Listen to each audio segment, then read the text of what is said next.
What's that act number? 1012. It was in 2017, went to effect July 31st, 2017. Does that letter automatically print with the provisional license? Is that part of the provisional, or the restricted, does it come with it, or is that something that they have to ask for as well? No, it should come with their permit. Now, I don't work in field services. Sure.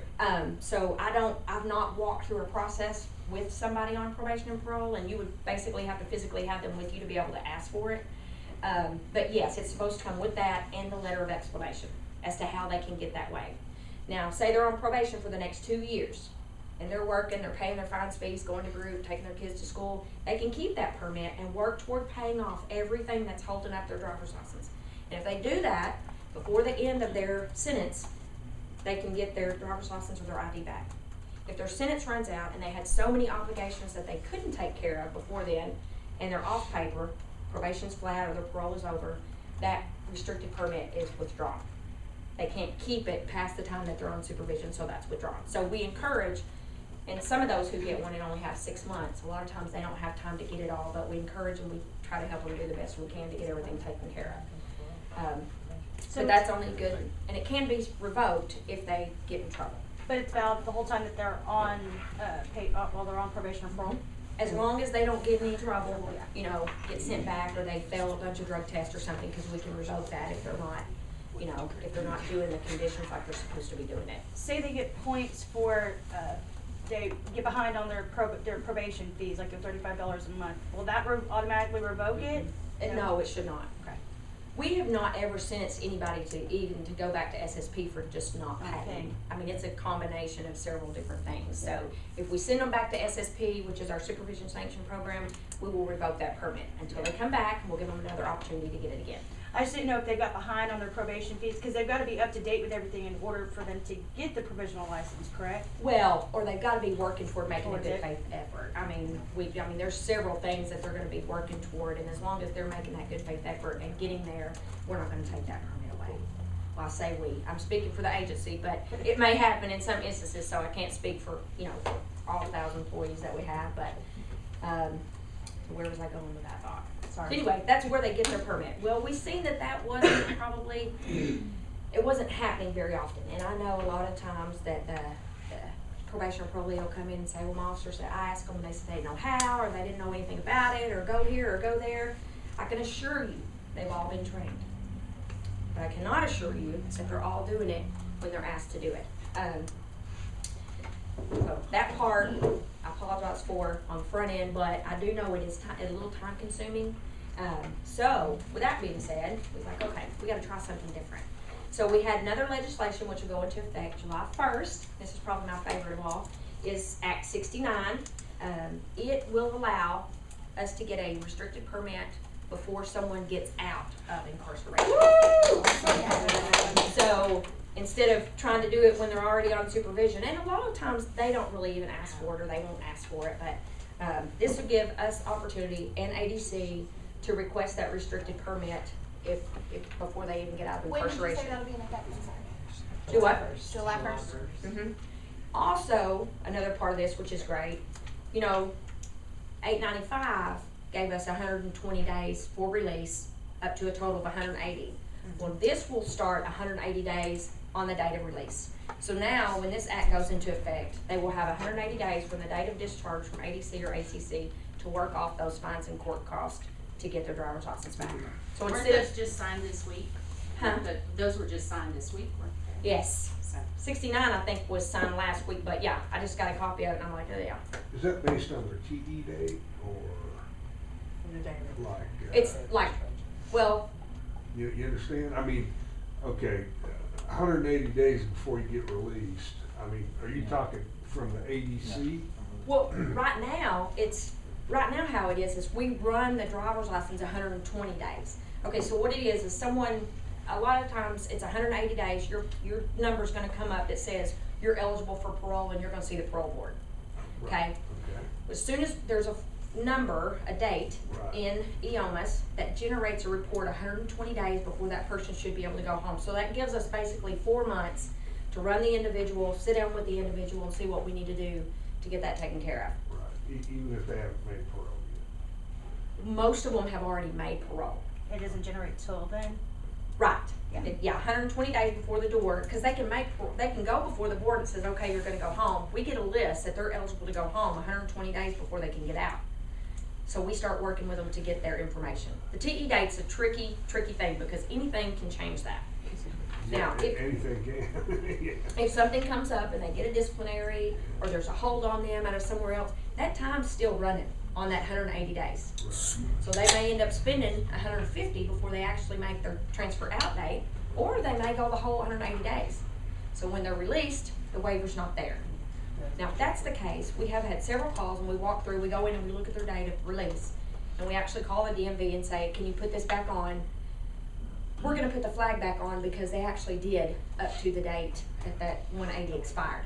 And we've had that in several cases, and I call and we'll put it back on and it's not a problem. Yeah, it seems like when guys make parole, I mean, they get out a little bit quicker than that sometimes. Sometimes they can, and that's gonna stop us from being able to get what they need before they get out.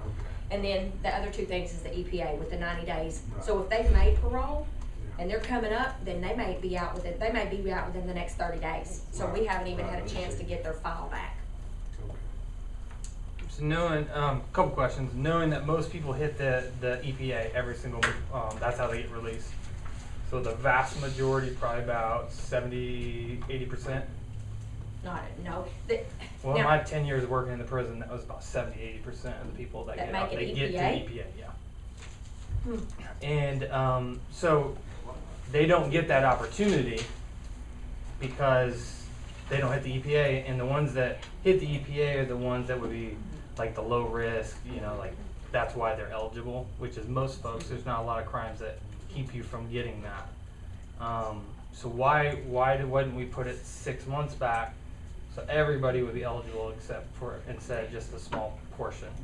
Well, and that, like I said, that's some of the things that we've been working through with each act that we've got in place, and some of the issues. That's why with this new act, it'll start on the day they get out, the 180 days. So if they hit Well, I'm the talking EPA, about I'm talking about the IDs and stuff before they get out, well, not the after. there's really no way. It actually technically is 6 months. As soon as that flag comes up, they run it at 120 days though. There's really no way to capture all the EPA stuff because it happens so random. So even changing it to 6 months, that's gonna give, if they ran it at 6 months and they did the whole 6 months, that still gives them no time when they get out. Their 180 days is over. No, I'm not talking about the post-release. I'm saying the pre-release, Right. for them just to get like a photo ID, put in their paperwork before they get out. That's what I'm talking about. So most folks don't even have that opportunity because when your flag goes up saying, hey, you're eligible, they're usually gone in 30 days, so they'll fill out the paperwork to get that stuff, but then they're gonna be gone before they could actually grab it.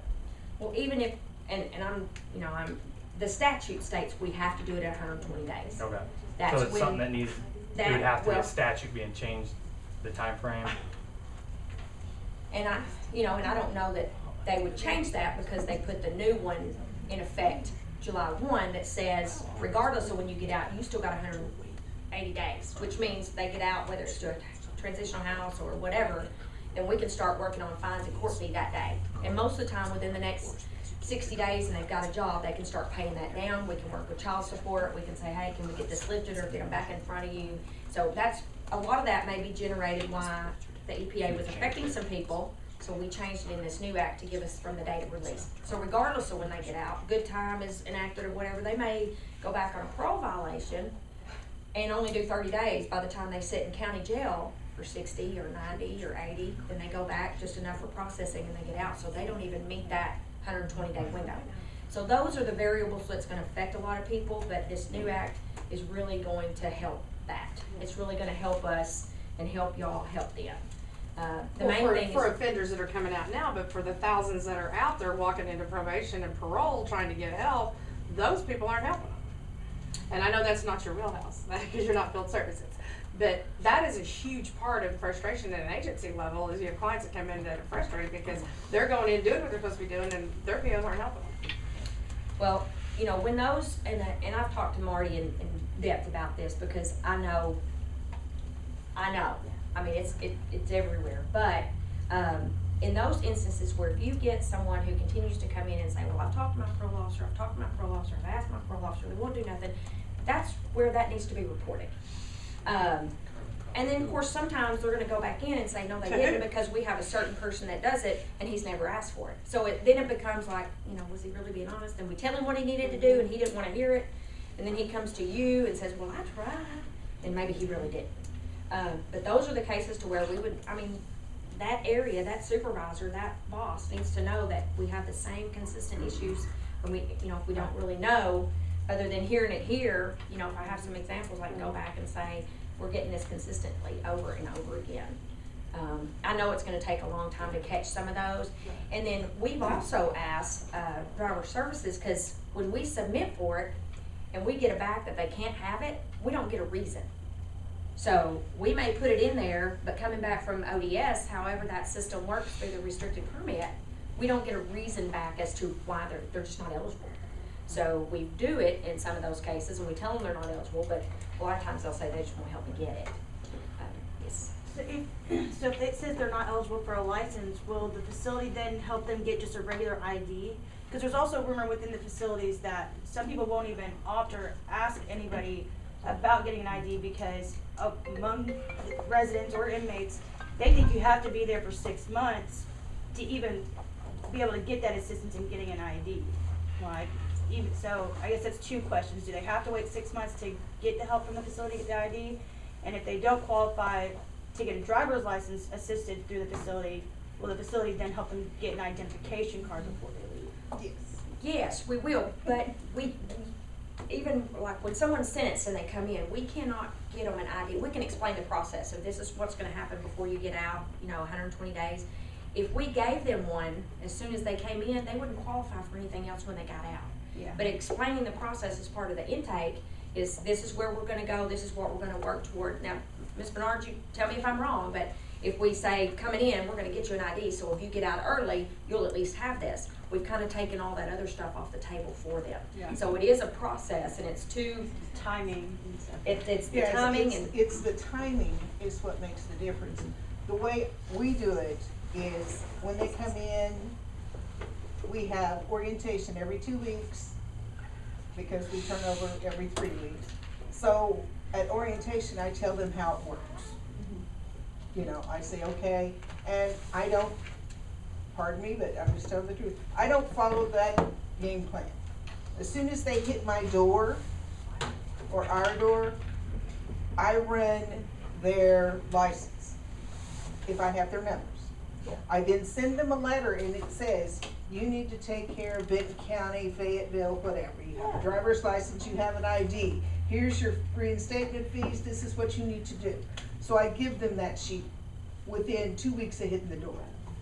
That gives them all the time before the 120 days to take care of it. So they can start within 3 weeks, 2 to 3 weeks of hitting my door to know what to do.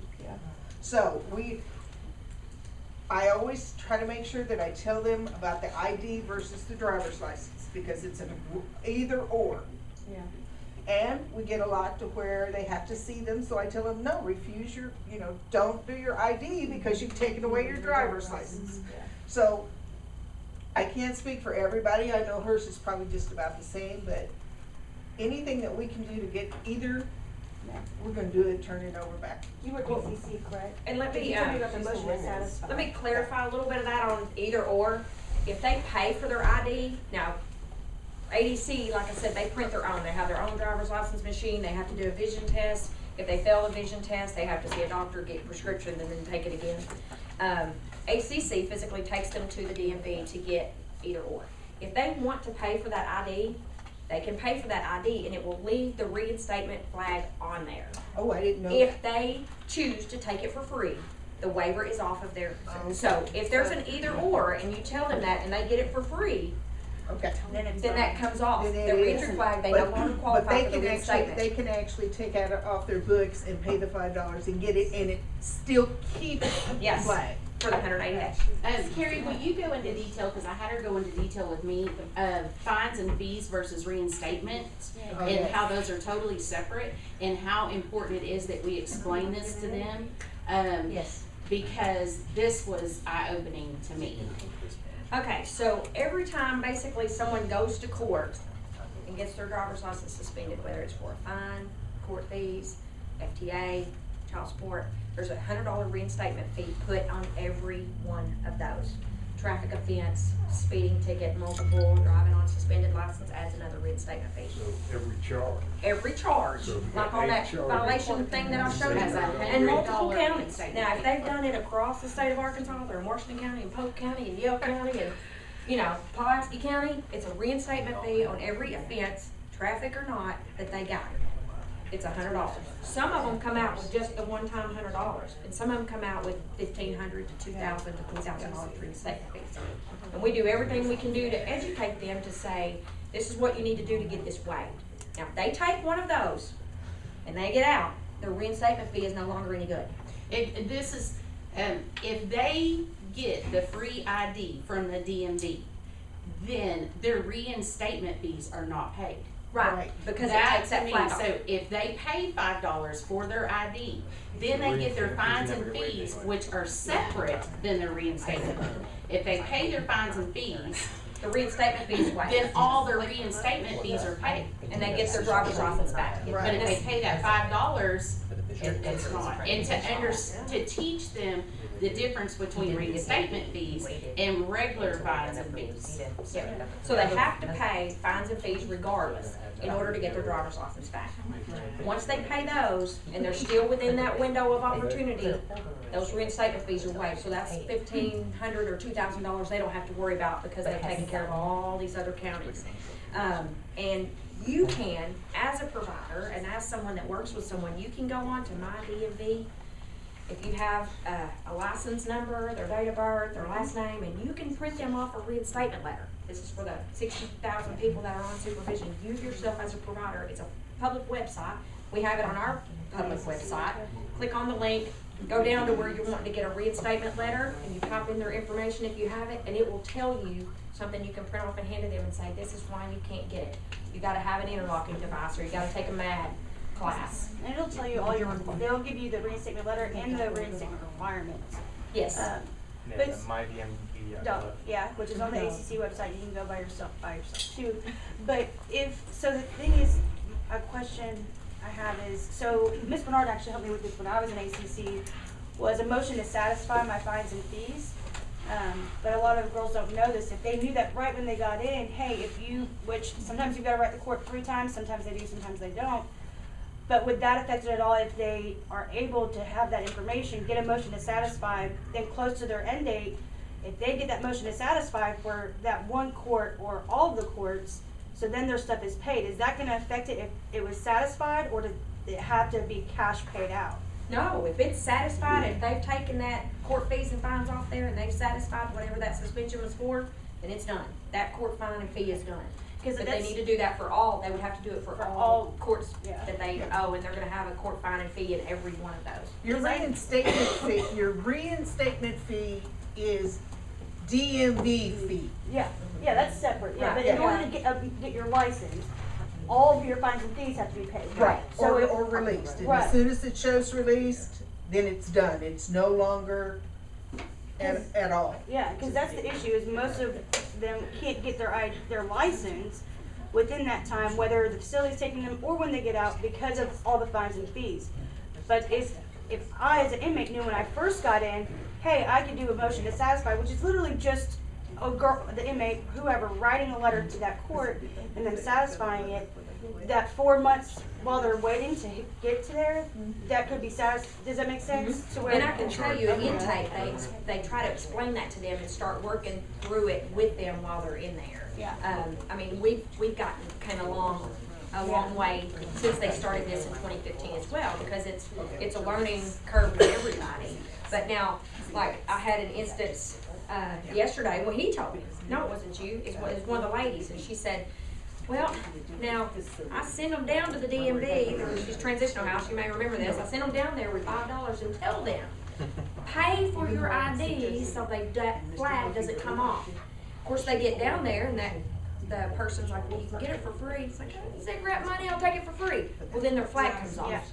And she was like, why do they do that? And I said, do you think they got in trouble for making the right decisions? And you're just sending them down there with $5, and then they get an option, free or pay $5. Well, they're gonna take free, and they're That's gonna a use bag that of particular cigarettes. money. That's a So- bag of Newports. Cigarettes. So there was another lady in the house that has a transitional house, and what she does is she sends them down there with a letter explaining to the clerk, this is what they have to do and they must pay for it, and we need a receipt.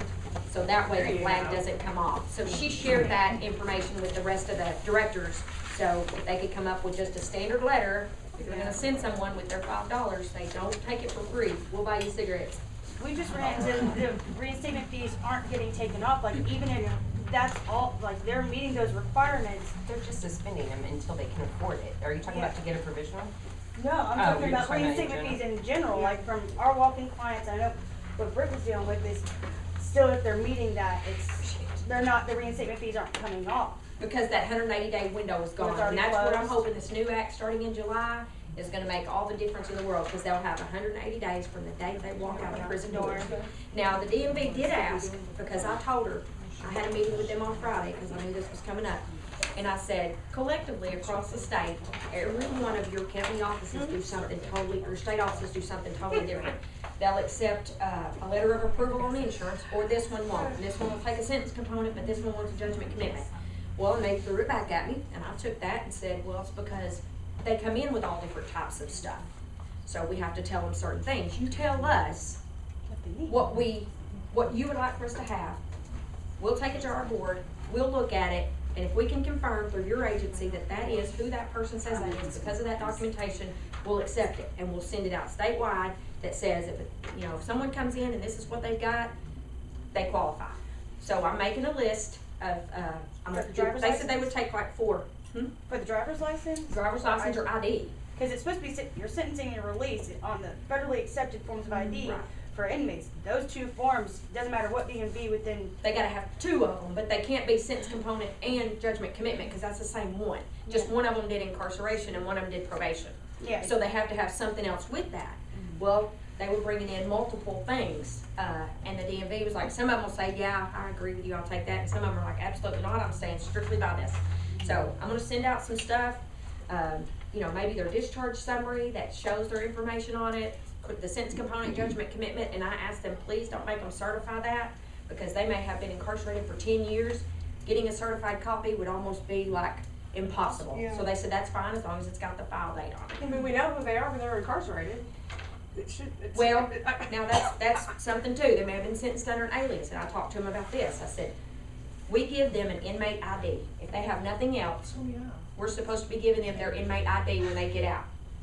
Some get it, some don't, you don't roll your eyes, some get it, some don't. Some know it. But some of them don't want it.